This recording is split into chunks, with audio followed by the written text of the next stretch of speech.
in DVD Evadale.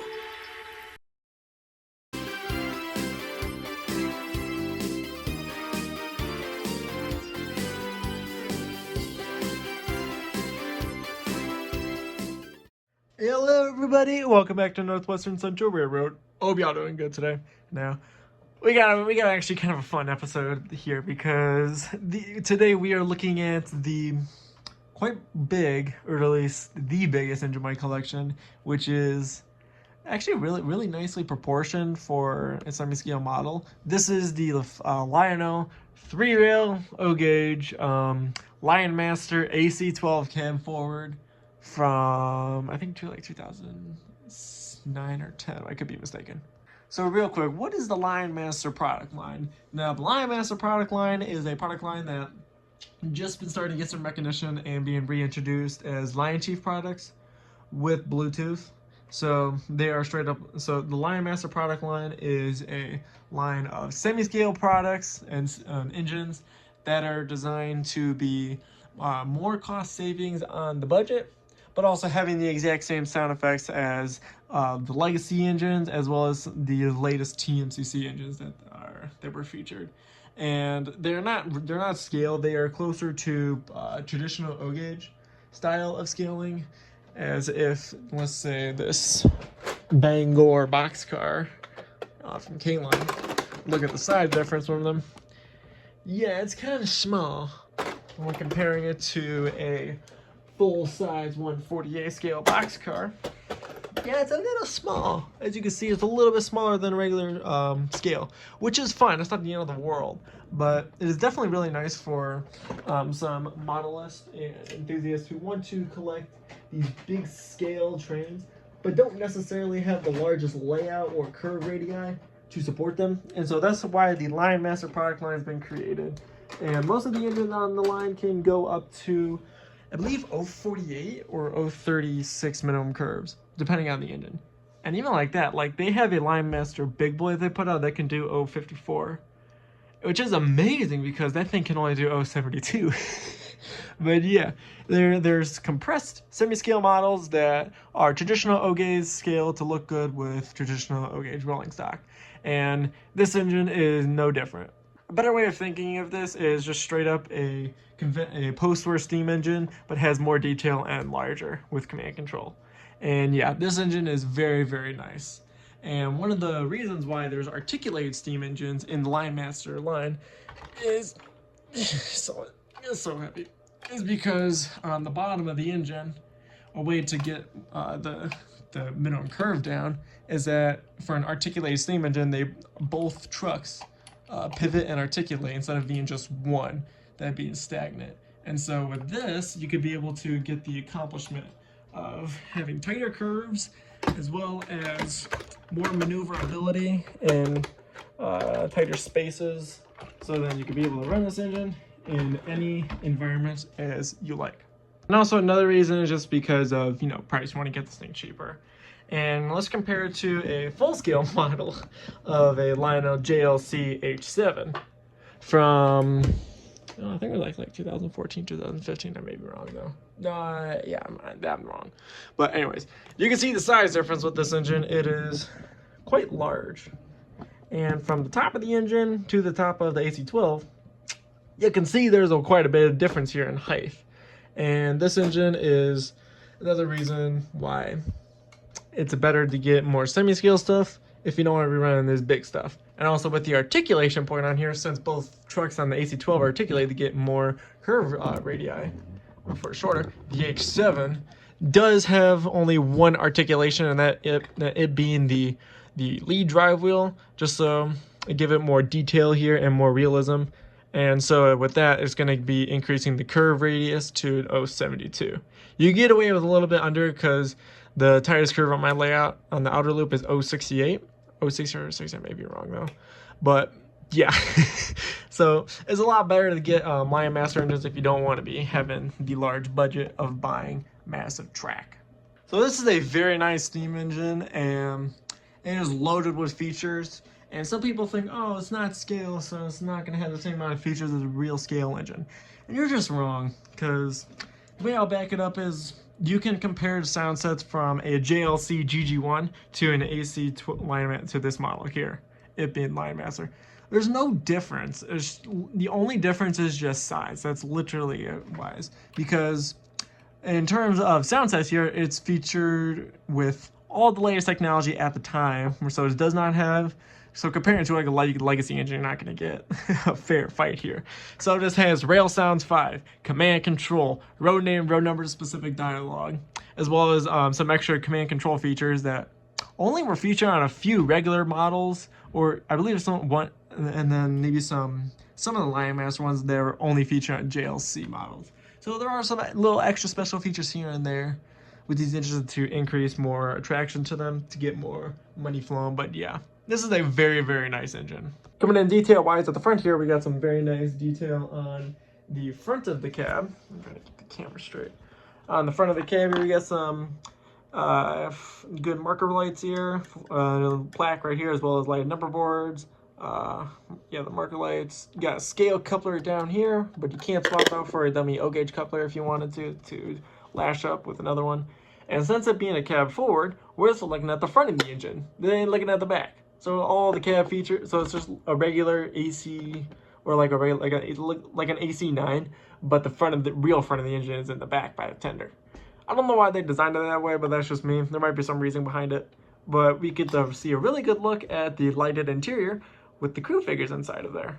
Coming in on the side here, we got some massive amount of wheels here. Like, we're only 4 wheels off from a big boy. So we have 4 wheels in the lead, as lead truck.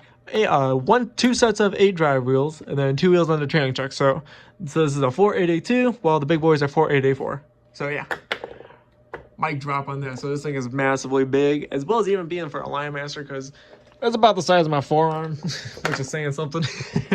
But yeah, so we got some really nice detail on here, some piping, really nice drive rod detail with some painted stars on the drive wheels, which adds a little extra flair to it. And then coming up on the top here, we got like a little removable flap for the cab. Some extra on top features, as well as the whistle, some pop-off steams, and more drive wheels. We're changing some things up for the view here for the back, because technically this is the real front of the engine, because we got a massively large plate here for the running board, so you get more crew figures out here. I love this part because you can put some of your very iconic, but not saying so I don't get copyright claimed, crew figures or figures on here from another Lionel theme set that has the drift train with Tom Hanks. So you can see some really nice detail here with some extra steam chests here, like some water cooling valves or whatever, I'm not sure.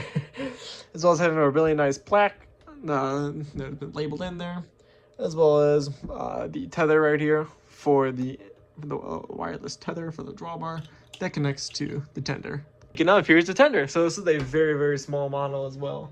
And comparing it again with a traditional O-size freight car, yeah, it is really small, but it is still a very big engine in terms of length. So let's get this little car out of here. So this tender is actually really nice. It's more of a square shaped design that you really don't see too much, but yeah. So we got the 6-axle trucks here. Very nice Southern Pacific lettering here on the side. Got some good detail on the front here. The wireless drawbar connection here for the tether. As well as underneath the trucks, we have some nice pickup rollers, operating electro coupler, a really bass boosted speaker, which is kind of different from every Lionel engine. Then we got the back here, some really nice lettering, and it shows how much water can be held in this tender, as well as some plates on top that can be open. Some are empty, but some of them do feature some stuff like a switch that I honestly don't know what it does, and also volume slider. So then they can also be closed like that. So this is a very big engine with a very kind of a small tender, to be honest. I do have a certain gripe with this engine. There are one problem with it present, and it doesn't even have to really deal with the engine. It's just because of price. The retail price for this engine was originally about $800 or $900, which for an articulated steam engine, it's pretty goddamn big for some good savings, because an articulated full-scale steam engine could run you about $2,000, considering how much the H7 is, and I got it for $250. $250 bucks, I can't believe that. But I really don't 100% like the price on it, because if you go shopping on eBay or other train themed websites like trains with the .com with the Z, they're selling full scale steam engines with articulated drivers, or at least one articulated driver, for right around $800 as well. Because there are some third rail clinch field Challengers I've seen. I believe one of them was like 800 to 900. So price wise, this engine kind of not 100% nosedived, but it remains stagnant. But when comparing it to other full scale or size engines, it's a little bit hard to justify a price to get this engine, considering how small it is and not being full scale. But also it's kind of funny because all I have seen was Line Master Big Boys and Line Master Challengers going for around 1,500. And they're roughly the same size as this, maybe ever so slightly longer, considering that they are longer engines when they're fully scaled. But yeah.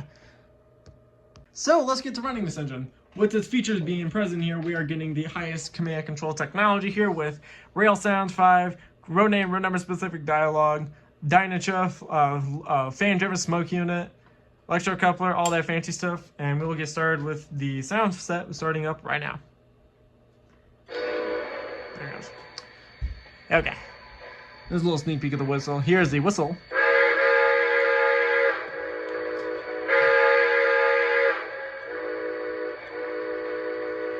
It does sound better once the engine is going at a relatively good speed. So there, I believe it is a octave changing whistle.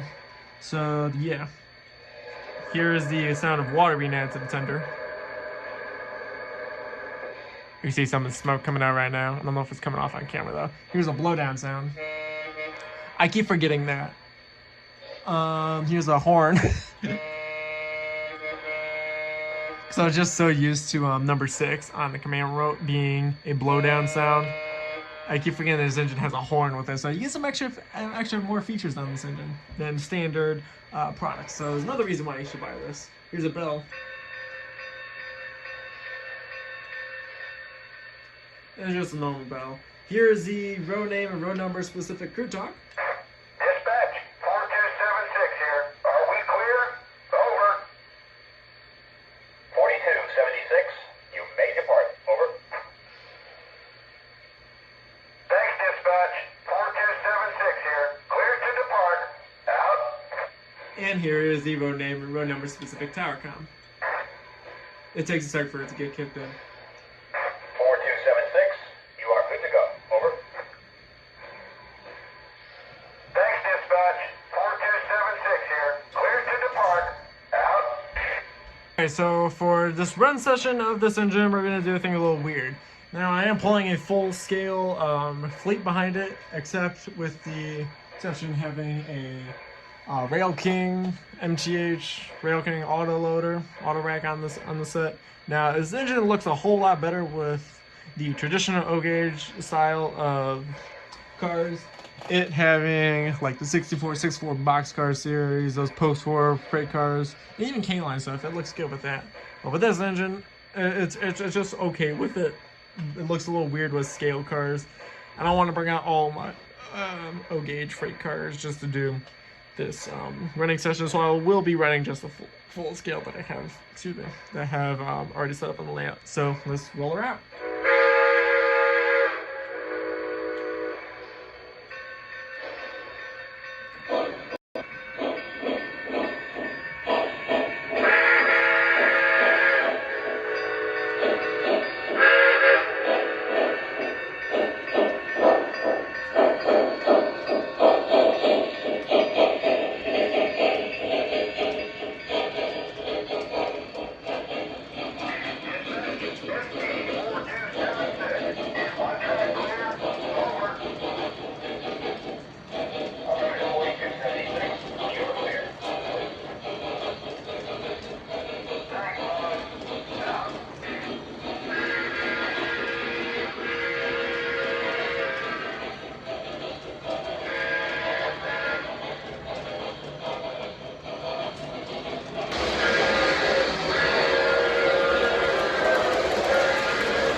that's going to wrap it up for today's running session and review of the really nice Linemaster Lionel AC12 Cab Forward.